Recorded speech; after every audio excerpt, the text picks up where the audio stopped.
dalam hidupku.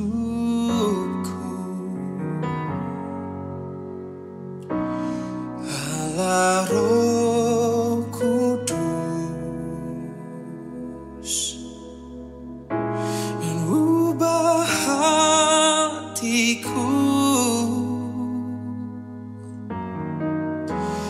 jalikanku, jamahlah ku rindu hadiratmu. Ku sembah kudus, kudus, kuduslah Tuhan, dan ku sanjung Kau mulia, mulia bagimu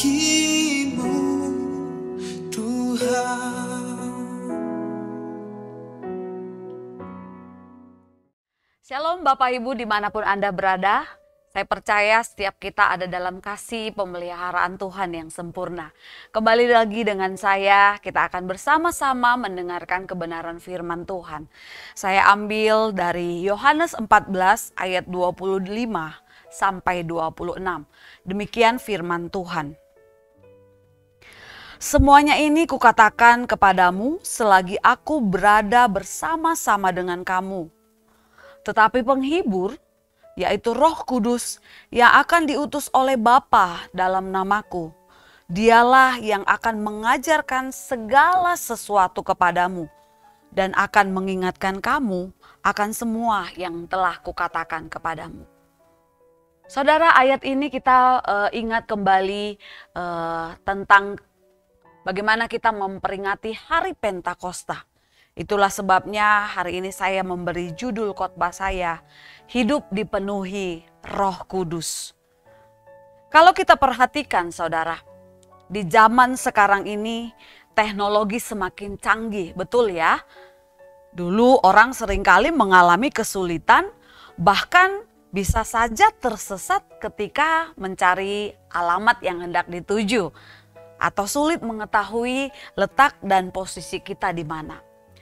Pasti kita pernah mengalami yang namanya kesulitan mencari tempat yang kita tuju. Apalagi kita belum pernah ke tempat itu ya. Namun saudara, sekarang ada yang namanya GPS ya. Suatu alat yang bisa memudahkan kita untuk kita dapat melihat, dan alat ini mendeteksi letak dan posisi kita. Nah, dengan alat ini kita dapat dengan mudah menemukan letak dan menentukan arah yang benar, terutama ketika kita sedang menempuh perjalanan. Kita nggak kesulitan lagi saudara. Jadi kita tinggal pergi ke Google Maps, kita ketik alamat yang kita tuju, dah kita ikutin saja arah dari Google Maps. Kadang-kadang beberapa teman-teman mungkin katakan kadang-kadang salah nih Google Map-nya. Tapi saya yakin bahwa teknologi yang kita miliki sekarang ini, terutama GPS itu sendiri, pasti mempermudah kita untuk menemukan sesuatu yang kita perlukan, terutama menemukan letak atau jalan yang kita mau tempuh. Nah, tetapi saudara, secanggih-canggihnya GPS tidak dapat membantu, menolong, atau menuntun, bahkan mengarahkan hidup kita kepada jalan kebenaran. Yang setuju katakan dengan saya amin ya.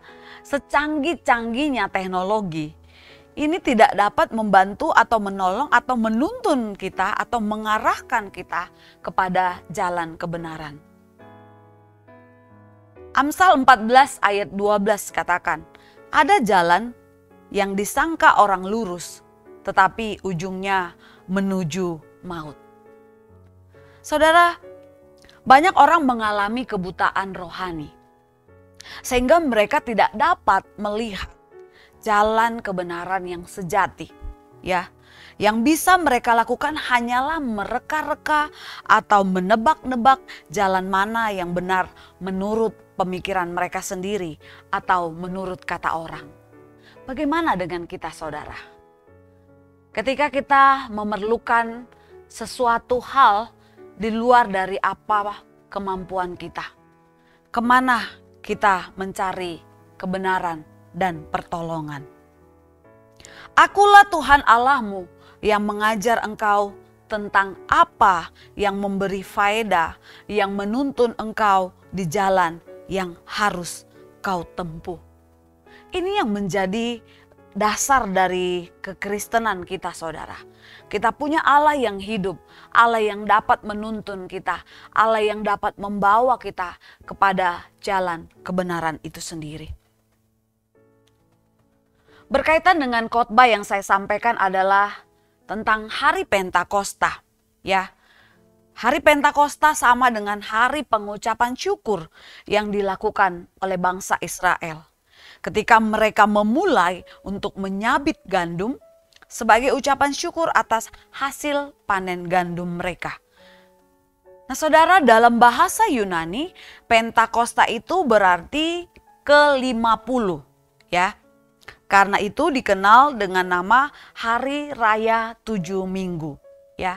Ulangan 16 ayat 10 katakan, kemudian haruslah engkau merayakan hari 7 minggu bagi Tuhan Allah, sekedar mempersembahkan sukarela yang akan kuberikan sesuai dengan berkat yang diberikan kepadamu oleh Tuhan Allahmu. Di sini kita mau belajar istilah Pentakosta di Perjanjian Baru itu diadopsi dari Perjanjian Lama, yaitu hari raya ucapan syukur atas hasil panen gandum yang dilakukan 7 minggu sesudah hari raya Paskah. Ya, hari Paskah di sini bicara tentang kemenangan atau kelepasan bangsa Israel keluar dari masa perbudakan. Sehingga tidak heran 7 minggu sesudah Yesus bangkit, yang kita sebut Paskah, kemenangan atau kelepasan, murid-murid berkumpul untuk merayakan kebangkitan atau kemenangan Yesus Kristus sebagai ucapan syukur. Itu yang terjadi di Perjanjian Baru, saudara.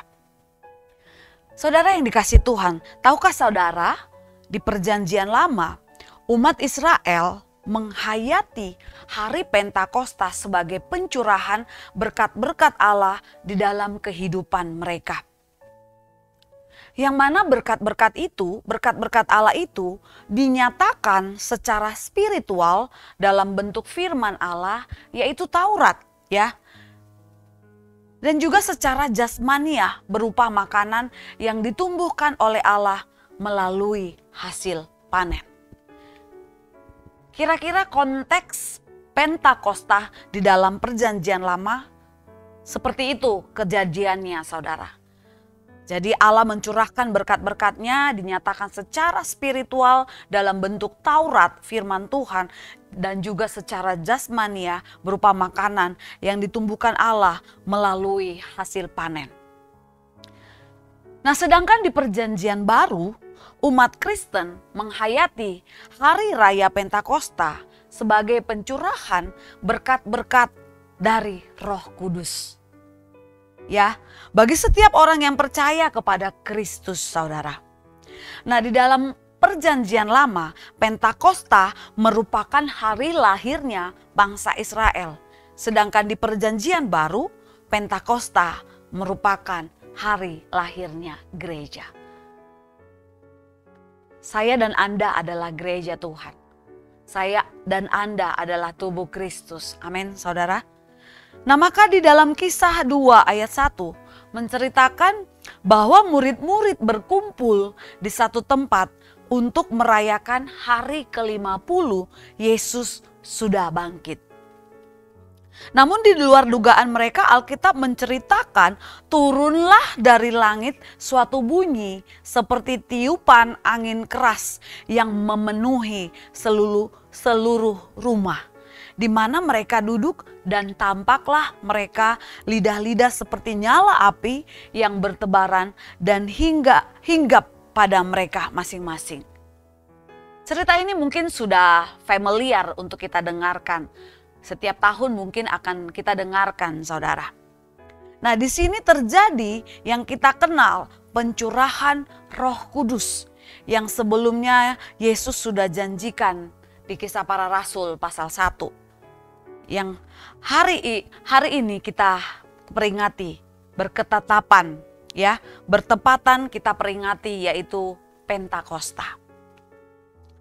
Saudara, dalam pencurahan Roh Kudus ini, ya, Alkitab katakan, maka penuhlah mereka dengan Roh Kudus. Hal ini Alkitab membuktikan bahwa mereka telah dipenuhi oleh Roh Kudus. Nah, salah satunya yaitu mereka dapat berkata-kata dalam bahasa lain. Artinya bahwa ada sesuatu yang berbeda dari sebelumnya.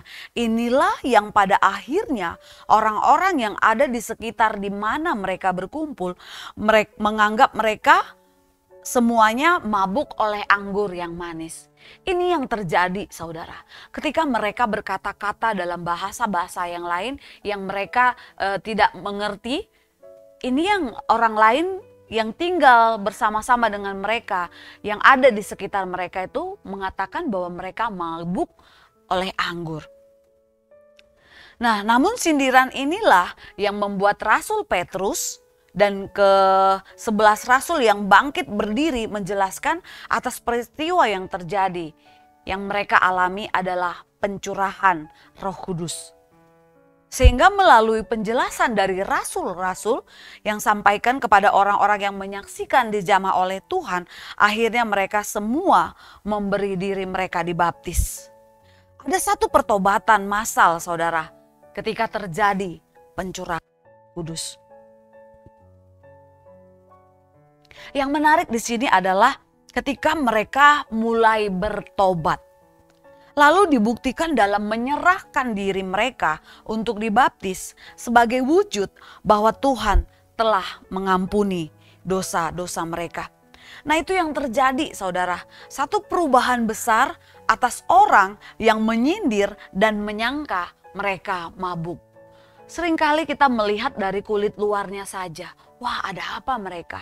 Mabuk mereka. Kita belum tahu apa yang mereka alami. Seringkali kita ngejudge apa yang terjadi kepada orang lain. Nah, namun di sini rasul-rasul dan murid Yesus menjelaskan bahwa mereka mengalami yang namanya pencurahan Roh Kudus. Dan dari situasi ini terjadi pertobatan massal dan memberi diri dibaptis. Saya akan bacakan buat kita semua, saudara. Kisah Para Rasul 2 ayat 42 sampai 47. Ini yang terjadi setelah pencurahan Roh Kudus dicurahkan, dinyatakan atas orang-orang yang mengalami pencurahan Roh Kudus pada saat itu. Kisah Para Rasul 2 ayat 42 sampai 47. Dalam perikop cara hidup jemaat yang pertama, orang-orang yang menerima perkataannya itu memberi diri dibaptis. Dan pada hari itu jumlah mereka bertambah kira-kira 3.000 jiwa. Mereka bertekun dalam pengajaran rasul-rasul dan dalam persekutuan. Dan mereka selalu berkumpul untuk memecahkan roti dan berdoa. Maka ketakutanlah mereka semua, sedang rasul-rasul itu mengadakan banyak mukjizat dan tanda. Dan semua orang yang telah menjadi percaya tetap bersatu. Dan segala kepunyaan mereka adalah kepunyaan bersama. Dan selalu ada dari mereka yang menjual harta miliknya, lalu membagi-bagikannya kepada semua orang sesuai dengan keperluan masing-masing. Dengan bertekun dan dengan sehati, mereka berkumpul tiap-tiap hari dalam bait Allah. Mereka memecahkan roti di rumah masing-masing secara bergilir dan makan bersama-sama dengan gembira dan dengan tulus hati, sambil memuji Allah. Dan mereka disukai semua orang, dan tiap-tiap hari Tuhan menambah jumlah mereka dengan orang yang diselamatkan. Dari perikop ini, saudara, Mari kita melihat perubahan yang terjadi ketika pencurahan Roh Kudus atas mereka. Yang pertama saudara, dikatakan di ayat 42 ya. Mereka bertekun dalam pengajaran rasul-rasul dalam persekutuan. Di sebelumnya di ayat 41 dikatakan orang-orang yang menerima perkataannya itu memberi diri dibaptis, saudara. Ya. Wah, ada kekaguman. Ada perubahan yang mereka alami pada saat itu sehingga mereka memberi diri untuk dibaptis. Lalu kita lanjut di ayat 42, lalu mereka bertekun dalam pengajaran rasul-rasul. Arti di sini bertekun, saudara, bukan cuma panas-panas yang sebentar oke, sebentar tidak oke. Mau, gak mau. Tapi di sini ada kata tekun, saudara. Berarti mereka bertekun dalam pengajaran rasul-rasul dan dalam persekutuan. Nah, mungkin ini kita sudah lakukan di banyak gereja, saudara, ya. Seperti Komsel, iCare, Cell Group. Kita sudah mengadopsi tata cara yang terjadi di kisah para rasul pada waktu itu.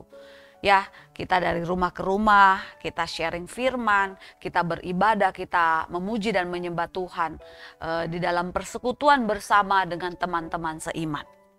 Nah, itu yang terjadi perubahan ketika mereka mengalami pencurahan Roh Kudus. Mereka memberi diri mereka dibaptis. Mereka bertekun dalam pengajaran rasul-rasul dalam persekutuan. Lalu yang kedua, saudara, kita baca di ayat 44. Dan semua orang yang telah menjadi percaya tetap bersatu. Perubahan yang kita lihat di sini, mereka menjadi satu. Siapa mereka? Murid-murid dan orang-orang yang membenci atau menolak Injil, saudara. Mereka mengalami perubahan massal. Mereka mengalami namanya satu pertobatan. Lalu mereka menjadi satu, bersatu. Dan semua orang yang telah menjadi percaya tetap bersatu. Lalu yang menarik lagi dan segala kepunyaan mereka adalah kepunyaan bersama, saudara.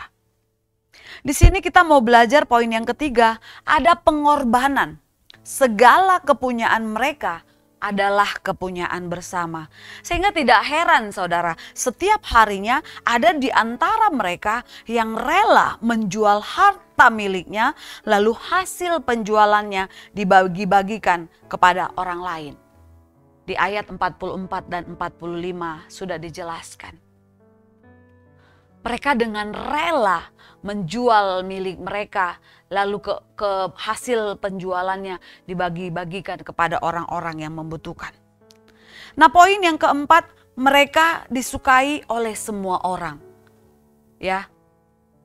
Waktu mereka bertekun dan dengan sehati di rumah masing-masing secara bergilir, makan bersama-sama dengan gembira dan tulus hati sambil memuji Allah. Dikatakan di ayat 47, saudara, dan mereka disukai semua orang. Wow, ini keren sekali, saudara. Berbahagialah kehadiran kita, keberadaan kita disukai banyak orang. Bukan kita mau cari disukain, tetapi memang perilaku kita, perbuatan kita, tingkah laku kita, apa yang kita lakukan disukai banyak orang. Saya yakin dan percaya kalau kita kerjakan dengan tulus, kalau kita kerjakan dengan hati yang gembira, wow, Bapa yang di surga, Bapa yang kita sembah, pasti juga sangat disukakan oleh buah kehidupan yang kita kerjakan selama kita ada di muka bumi ini, saudara. Saudara, sebelum Tuhan Yesus naik ke surga, Dia berpesan kepada murid-muridnya, tetapi kamu akan menerima kuasa kalau Roh Kudus turun ke atas kamu, dan kamu akan menjadi saksiku di Yerusalem dan di seluruh Yudea dan Samaria dan sampai ke ujung bumi. Ini sudah dipesankan oleh Tuhan Yesus, saudara. Jadi sebelum Dia naik ke surga, Dia sudah berpesan kepada murid-muridnya, tetapi kamu akan menerima kuasa kalau Roh Kudus turun ke atas kamu. Saya berdoa dari tempat ini saudara, siapapun kau yang mendengar khotbah ini, kau mengalami yang namanya pencurahan Roh Kudus, menerima kuasa Roh Kudus untuk menjadi saksi Kristus dimanapun engkau berada. Pesan terakhir Yesus ini ditujukan kepada semua murid Kristus. Nah, pesan ini menunjukkan bahwa gereja ada dan gereja dipanggil untuk menjadi saksi Kristus. Dalam kehidupan kita ada sebuah tugas yang sangat penting, yaitu tugas untuk menjadi saksi Kristus. Amin, saudara.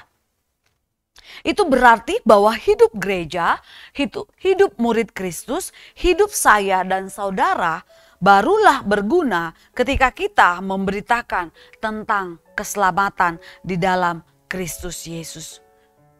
Nah, lalu mengapa kita harus bersaksi? Karena Allah sendiri masih tetap dan terus mengerjakan sejarah keselamatannya dengan hikmat dan caranya. Allah aktif di dalam sejarah untuk membawa jiwa-jiwa kembali kepadanya. Jadi saudara, peristiwa Pentakosta menunjukkan kepada kita sebuah sejarah penebusan. Sejarah penebusan yang dikerjakan oleh tangan Allah yang berdaulat. Allah tidak pernah meninggalkan buatan tangannya. Allah aktif di dalam sejarah dengan hikmat dan caranya yang ajaib. Dia membawa manusia ciptaannya kembali kepadanya, saudara. Rencana keselamatannya tidak akan pernah bisa digagalkan oleh siapapun dan oleh apapun. Amin. Saudara yang terkasih, bukankah kasih dan kuasanya yang sudah terbukti oleh sejarah cukup untuk menguatkan kita menapaki hidup sebagai saksi-saksi Kristus? Kita diyakinkan oleh sejarah dan oleh Alkitab bahwa kita ada dan bekerja di dalam rencana keselamatan Allah. Kedaulatan, kasih dan kuasanya cukup untuk meneguhkan kita untuk menapaki panggilannya sebagai saksi-saksi Kristus. Yang percaya katakan amin. Ya saudara, pertanyaannya, mampukah kita menjadi saksi-saksi Kristus yang baik? Bukankah saat ini kita hidup di tengah-tengah masyarakat yang agamis, namun banyak kepalsuan dan kebobrokan di dalamnya. Kita hidup pada zaman di mana kebenaran direlatifkan dan kejahatan dikompromikan. Kita hidup di tengah dunia yang korup dan kotor. Kita juga menghadapi keinginan daging. Manusia lama kita terus berjuang melawan keinginan Tuhan. Nah, kecenderungan zaman kita ini menjadi zaman yang selfish dan egosentris. Sungguh bertentangan dengan amanat agung yang Tuhan perintahkan, yang Tuhan rindukan, yaitu pergi dan perhatikan orang lain. Lalu bagaimana kita bisa menunaikan tugas kita sebagai saksi-saksi Kristus yang baik? Syukur kepada Allah saudara, karena Dia bukan cuma menugaskan kita, tetapi Alkitab berkata bahwa Dia juga memampukan kita. Nah, peristiwa Pentakosta membuktikan dan mendemonstrasikan kuasa Allah yang akan memampukan kita menjadi saksi Kristus. Sekalipun setiap zaman punya tantangan sendiri dan setiap tempat punya kesulitannya sendiri, namun tidak sedetik pun Kristus membiarkan kita berjuang sendiri. Dia menjanjikan seorang penolong bagi kita, yaitu Roh Kudus. Kamu akan menerima kuasa kalau Roh Kudus turun ke atas kamu, dan kamu akan menjadi saksiku. Dan janji ini digenapinya pada hari Pentakosta. Saudara, pertanyaannya adalah, maukah saudara menjadi saksi Kristus, melakukan apa yang menjadi perintahnya? Sampai di sini kita sudah belajar bahwa Allah sendiri akan memampukan kita menunaikan tugas kita sebagai saksi-saksi Kristus. Kuasanya yang telah terbukti dalam sejarah menjadi jaminan bagi kita bahwa sesungguhnya tidak ada satu kesulitan apapun yang bisa menghalangi kita untuk bersaksi. Yang setuju katakan dengan saya amin. Dia memegang hari esok kita. Dia yang berdaulat atas dunia ini. Sampai di sini kita juga sudah belajar bahwa Allah sendiri yang akan menopang kita dalam menunaikan tugas kita sebagai saksi Kristus. Kehadirannya di dalam diri kita menjadi jaminan bahwa tidak ada dosa yang tidak dapat kita kalahkan. Dia lebih besar daripada segala kesulitan dan persoalan kita. Jaminan kuasanya dan topangan kehadirannya adalah dua hal yang Allah sediakan bagi kita untuk kita mampu menunaikan tugas kita sebagai saksi-saksinya. Sebagai penutup saudara, izinkan saya menyampaikan satu hal lagi yang juga tidak kalah pentingnya untuk menunaikan tugas-tugas kita sebagai saksi-saksi Tuhan. Apa itu? Kemauan dari kita sendiri. Allah telah menyediakan dirinya sendiri untuk memampukan kita. Pertanyaannya bukan lagi mampu atau tidak mampu, tetapi mau atau tidak mau. Setelah apa yang Tuhan Yesus lakukan bagi kita di kayu salib, maka seharusnya kita tidak lagi bertanya, apa yang harus Tuhan lakukan bagiku? Seharusnya kita bertanya, apa yang harus kulakukan untuk Tuhan? Motivasi utama kita untuk hidup seharusnya adalah hidup demi kehormatan nama Kristus. Semangat dan kerinduan kita dalam hidup seharusnya adalah agar melalui hidup kita, Kristus dimuliakan dan diagungkan. Yesus pernah bersabda, "Jikalau kamu mengasihi aku, kamu akan menuruti segala perintahku." Selamat hari Pentakosta, Roh Kudus sudah turun atasmu. Amin. Mari kita berdoa. Bapa di surga, terima kasih Tuhan untuk kebenaran firman-Mu yang kami dengarkan hari ini. Engkau yang menjanjikan seorang penolong, seorang penghibur bagi kami.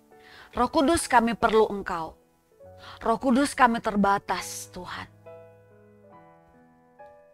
Jamah setiap para pendengar YouTube The Warriors Tuhan, dimanapun mereka berada. Biarlah Tuhan Engkau curahkan kuasa Roh Kudus-Mu atas setiap mereka yang mendengarkan khotbah ini. Dimanapun mereka berada, hamba-Mu berdoa Tuhan. Setiap mereka mengalami impartasi dari pencurahan Roh Kudus terjadi atas mereka. Roh Kudus yang berdaulat penuh atas kehidupan mereka Tuhan. Roh Kudus yang menerjemahkan apa yang mereka dengarkan hari ini. Roh Kudus yang menjadi penolong, menjadi penghibur dalam seluruh aspek kehidupan mereka Tuhan. Kami tahu Tuhan, roh memang penurut tetapi daging lemah. Itulah sebabnya kami undang Engkau Roh Kudus hadir di dalam hati kami. Roh Kudus hadir dalam pikiran kami. Roh Kudus hadir dalam seluruh perjalanan kehidupan kami mengiring Engkau Yesus Kristus Tuhan dan Raja kami. Roh Kudus berjalan bersama-sama dengan kami, menapaki setiap tugas dan tanggung jawab kami sebagai saksi-saksi Kristus dimanapun kami ada ya Bapa. Hamba-Mu sudah selesai berbicara Tuhan. Roh Kuduslah yang menerjemahkan bagi setiap kami yang mendengarkan hari ini. Materaikan kebenaran firman-Mu di dalam hati dan pikiran kami.